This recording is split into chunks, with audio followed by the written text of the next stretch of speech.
Speed Showdown. Can Sha'Carri Richardson overcome fierce competition from Alfred and Neita in the finals? Sha'Carri Richardson is finally showing some form after a poor season. She started with a fourth place clocking in 11.47 at the Tokyo Golden Grand Prix and followed it up with a ninth place in 11.19 seconds at the Prefontaine Classic in Eugene. While she did look good at the USAF Championships, with a season-best time in the 100m prelims of 11.07, her season was cut short again when she pulled out of the semifinals and subsequently failed to make it into the 200-meter final, following a time of 22.56. But before the World Championships was a minor comeback in Brussels, where she finished second to Melissa Jefferson-Wooden with a time of 11.08. But the World Championships themselves? In Tokyo, Richardson finally won, though during her 100m heat, she yet again had another poor start, but then maintained her calm as Shericka Jackson flew the start in lane 5. But in the final meters, Richardson closed the gap, accelerated past Jackson, and edged her out by 1/10 of a second, winning the race in her new season best of 11.03 seconds. But does that mean trouble is over? Julian Alfred, Alfred Neita, and many others would deny. Julian Alfred showed the world today how to run a sub-11 very comfortably. The 100-meter Olympic gold medalist very easily won her heat in the Tokyo World Championships, clocking 10.93. Not only was she jogging towards the end of her race, but this was the only sub-11 of the heat as well. Salome Cora of Switzerland was second in 11.23s, and Audrey Leduc of Canada came third in 11.26s.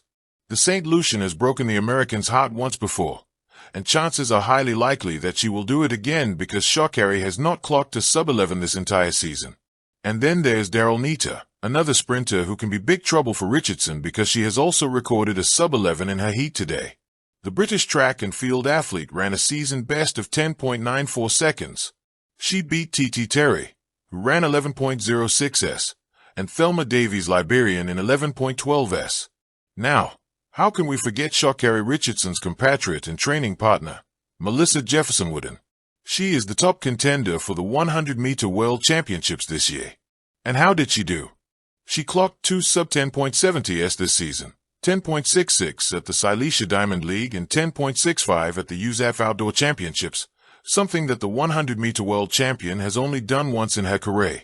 Then she is also the only woman to have defeated Julian Alfred this season, the very same woman who crushed Richardson's Olympic dreams. At the Prefontaine Classic, Melissa won in 10.75, while Julian ran 10.77. On top of that, to this date in the 2025 season, she has not faced a single defeat in the 100m. Today in the heats, Jefferson-Wooden was controlled and easily recorded 10.99s, making it look like a training run, another time that is faster than Sha'Carri Richardson's in the heat. The stadium lights burn bright. The track gleams beneath the stadium floodlights. The crowd hushes, just for a moment, holding its collective breath. At the starting line, 3 sprinters crouch, each with a firestorm in her chest, each carrying the weight of her country, her ambition, her legacy. In one lane, Sha'Carri Richardson, America's unapologetic sprint queen, her flaming orange hair subdued now by braids and focus, but the fire still evident in her eyes. Beside her, Julian Alfred, the pride of St. Lucia, smooth and powerful, with a season of near-flawless races behind her. Quiet confidence radiates from her stance. And in another lane, Alfred Neita, the British bullet, a dark horse no more.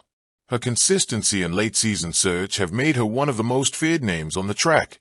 The question on everyone's lips? Can Sha'Carri do it again? The setup: 3 titans, 1 crown. Track and field is no stranger to rivalries. From Flo Jo versus Griffith Joyner's Doubters, to Shelly-Ann Fraser-Pryce versus the world, the women's 100-meter has always been about more than just speed. It's about resilience, narrative, and flair. This year's showdown at the World Athletics Final has shaped into a classic triangle rivalry. Sha'Carri Richardson, the reigning world champion, whose comeback story after 2021 made headlines and hearts alike. Julian Alfred, whose meteoric rise from NCAA dominance to pro-level menace has been as smooth as her running style. Alfred Neita, the British sensation who's taken her game to another level, not just content with podium finishes but hungry for gold. Each of these athletes brings a different weapon to the showdown. Each could walk away with the title, but only one will. Sha'Carri, the Phoenix. Sha'Carri Richardson isn't just a sprinter. She's a statement.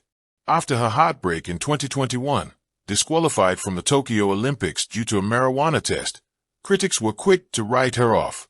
She didn't help her case with a string of inconsistent performances in 2022. The world moved on. The spotlight shifted. But Sha'Carri doesn't live by the world's timeline. In 2023, she roared back. At the World Championships in Budapest, she stunned the world with a blazing 10.65s finish, seizing gold in the 100-meter. The smile, the swagger, the sprint, it was all back. But 2024 and now 2025 have been different. While she remains elite, a few cracks have shown. A stumble in the Diamond League. A loss to Alfred in Zurich. Questions are beginning to swirl. Has Sha'Carri peaked? Can she handle the rising tide of new sprint queens? Yet, when asked about the pressure, Sha'Carri just smiles. Pressure is a privilege, she said in a pre-race interview. I'm not running against anyone. I'm running for everything I've been through. And that, perhaps, is what makes her dangerous. Julian Alfred, the silent storm.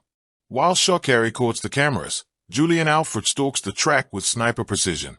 Born in Castries, St. Lucia, Alfred has carried the hopes of a tiny nation to the global stage.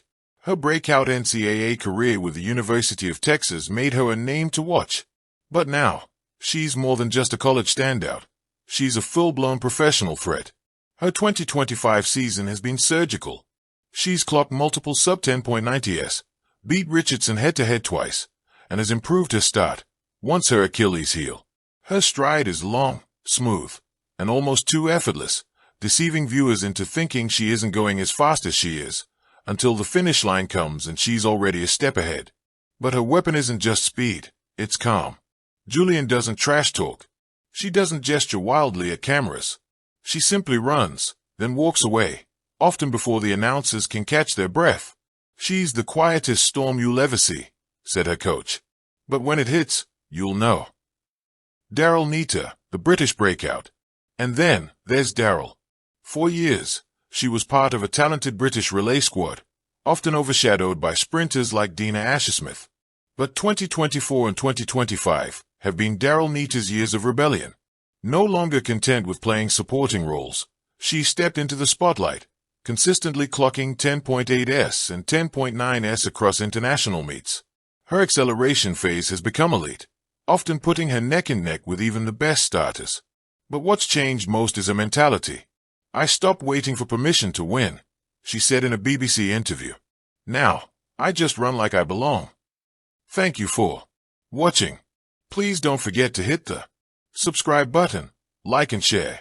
Till next time.